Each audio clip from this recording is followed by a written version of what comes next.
Hey everybody, Prepper Nurse One here. Today, I think it's the second of January, or second of January. Listen to me, 2nd of May, 2023. I tell you what, it's been that kind of day. All right, will this make any difference?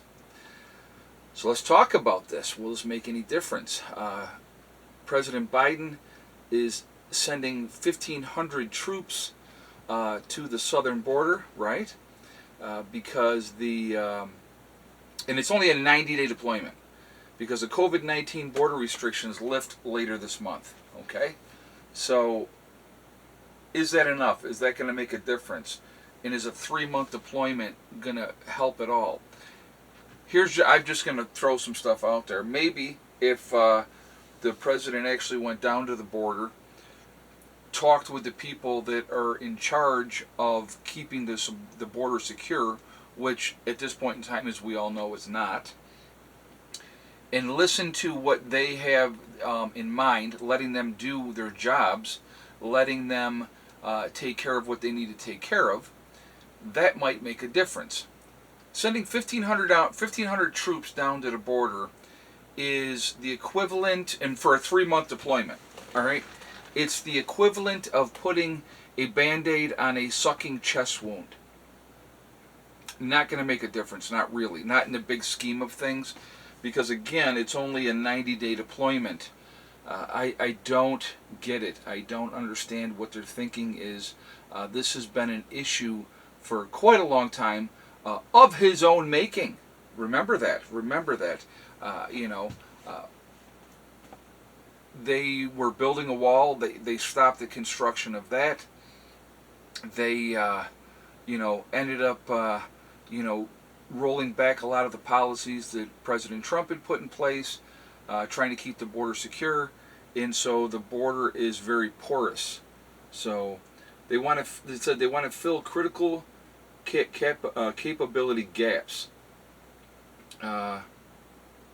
The so-called Title 42 restrictions set to end on May 11th allows U.S. authorities to rapidly expel non-Mexican migrants to Mexico without the chance to seek asylum. There's another 2,500 National Guard troops down there, and I don't know if it says how long they'll be there for.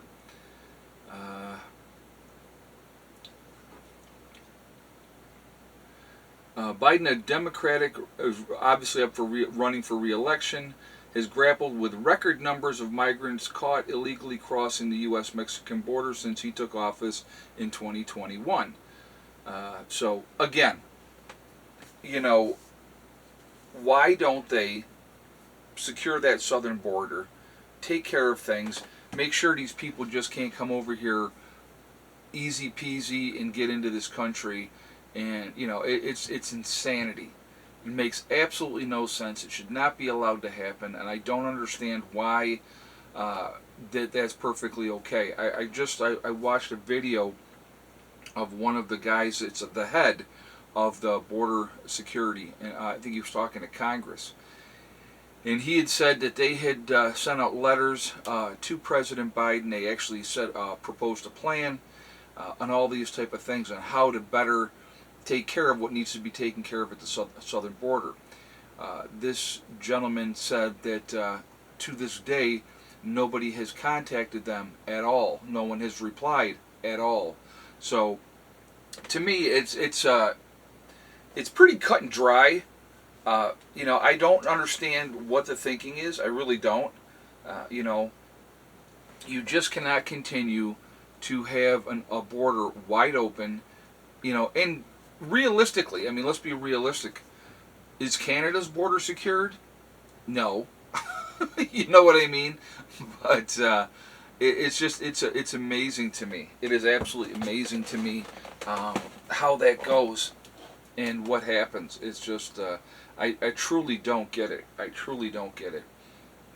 So yeah, it's the whole thing is absolute insanity.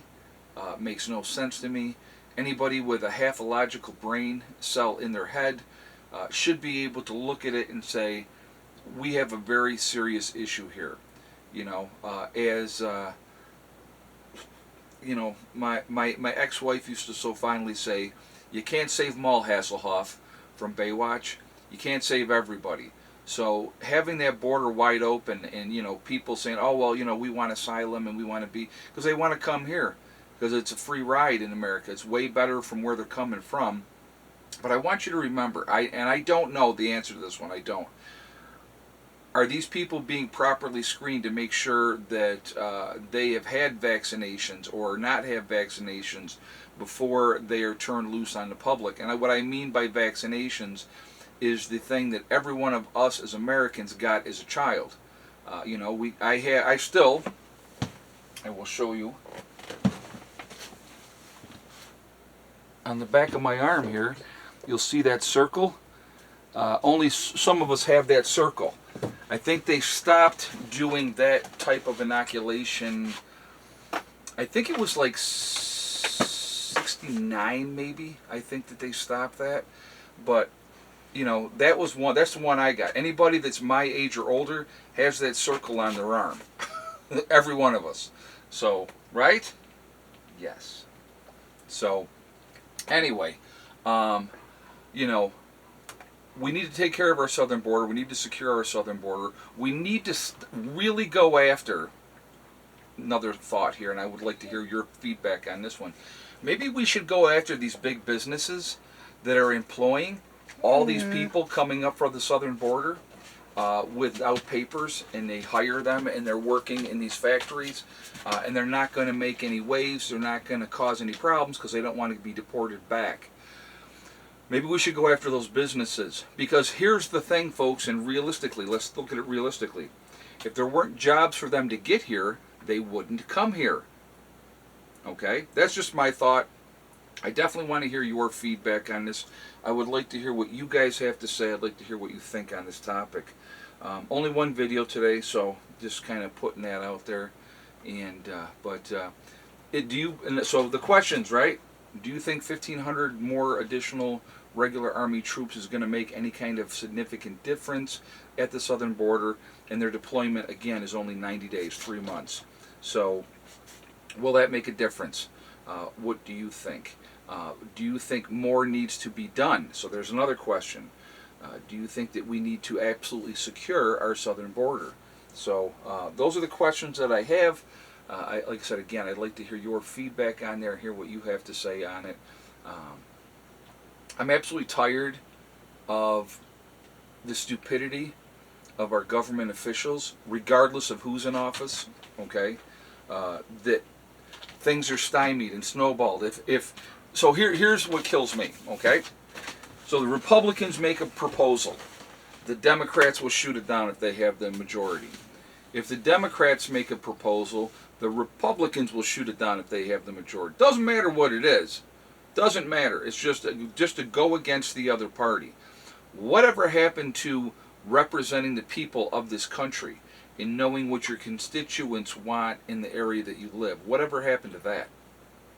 Right? So anyway, guys, just my thought process on that. Anyway, remember, folks, we truly are all in this together. We are one race called the human race. As soon as we can figure that one out, we're going to absolutely be in much better shape. Also remember to hug and kiss the ones that you love. Tell them every single day. Tomorrow is not guaranteed. We never know what's going to happen in life. So it's really important to tell the people that we care about every day how we feel. All right? Be safe. Keep prepping. Last but not least, right, STD. Step, thing, and day. One step at a time, one thing at a time, and one day at a time. Whatever you're trying to do, whatever you're trying to accomplish, you can do it. Only one person is going to stop you from achieving your goals, and that is you. That's it, nobody else. If you stay positive, stay away from the negativity, you're going to be just fine. I went out today and changed the sugar water for the bees, and they still had, maybe this much sugar water left in the bottom of the jar. So they were pretty low key. And I went out there, and there was some activity down by the front of the hive, but I literally could have gone in a t-shirt with no gear on and taken care of them today with no problems. But I just, I'm going to gear up. So anyway, everything is good. Be safe. Keep prepping. Keep taking care of your business. I will talk to you all later. Prepper Nurse 1 out for now.